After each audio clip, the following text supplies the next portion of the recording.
Yeah, we got Monday Night Raw from September 9th. First match, which I thought was potentially going to main event the night.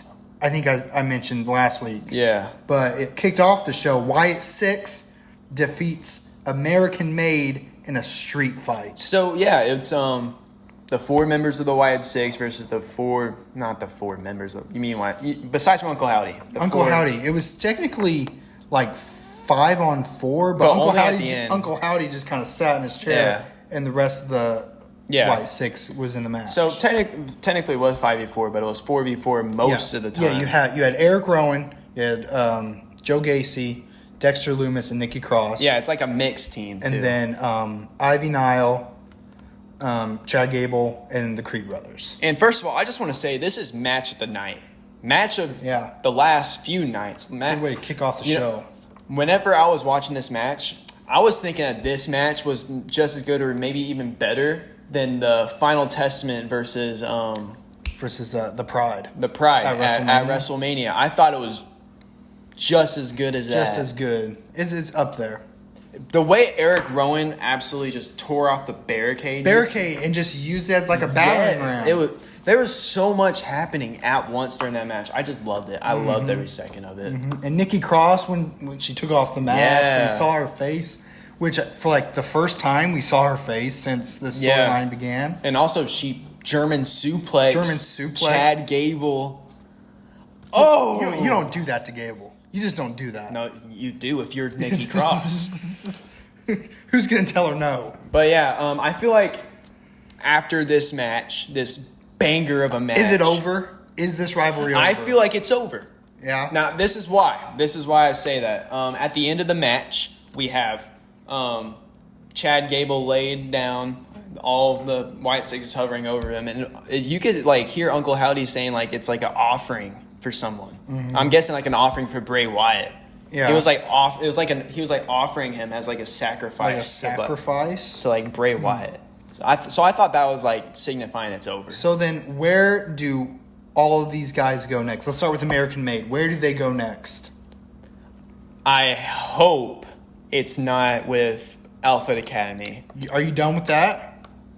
But I feel like they're going to go back to it. I feel like there's still a little unfinished business there. Yeah. A little bit left. Yeah. You could maybe do something at Bad Blood. Maybe Otis versus Chad Gable at Bad Blood. One-on-one. Otis versus Chad Gable. I can see it. Mid-card match, I think would be good. You know, like, I feel like we said this maybe 2 episodes ago, saying that, like, Bad Blood should just be the show where they settle all the beef. All the beef. Just settle it all. Settle all the beef. Settle it all in one night.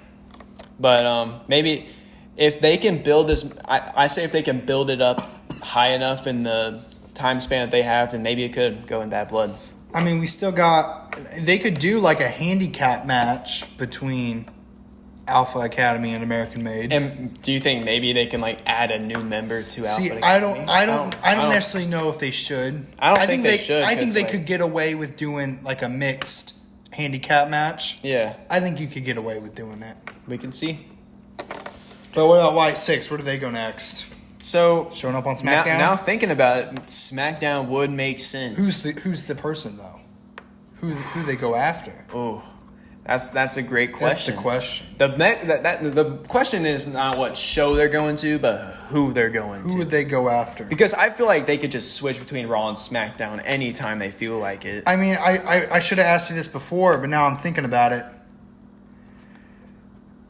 We talked about Kevin Owens, how he should have won the title but didn't. Since he didn't, where does he go next? Maybe Wyatt 6. Maybe. Kevin Owens turned on Sami Zayn all those years ago back in NXT. He turned on Chris Jericho. Yeah. Kevin Owens is known for turning on people. He turned on Kofi Kingston one time. He's known for turning his back on people. We know that this group is not going after Braun Strowman because Braun Strowman's in his little thing with Bronson Reed. That's another match I could see happening at Bad Blood. Sami Zayn is with Gunther, so that wouldn't work. So I could see Kevin Owens, now that you mention it. I could see it. Because what's Kevin Owens got to do? Really? I don't know. Who do you put him with at this point? He's been fighting the bloodline for 4 years. Yeah. And everybody's sick of that. He's not. Nobody wants another Cody versus Kevin Owens match. Maybe Randy Orton. I don't know. I think we should do Kevin first before go after that. Yeah, I think. But Kevin versus Wyatt also with Randy Orton, Randy betrayed Bray Wyatt himself before that Mania. You're cooking. So when he burned down the Wyatt house, the Wyatt compound. The Wyatt compound. Compound. If so, We're might be going off of that. I don't know. Cooking. We'll see. I could definitely see the next target, I guess you can say, being one of those two. Though. One of those two. Because I agree. I am getting kind of bored from them going after the bloodline and fighting against the bloodline. Yeah, I've been doing it for 4 years. It's just Kevin Owens has been fighting them for 4 years. Yeah, since Roman Reigns won the title. He's been fighting them. Yeah,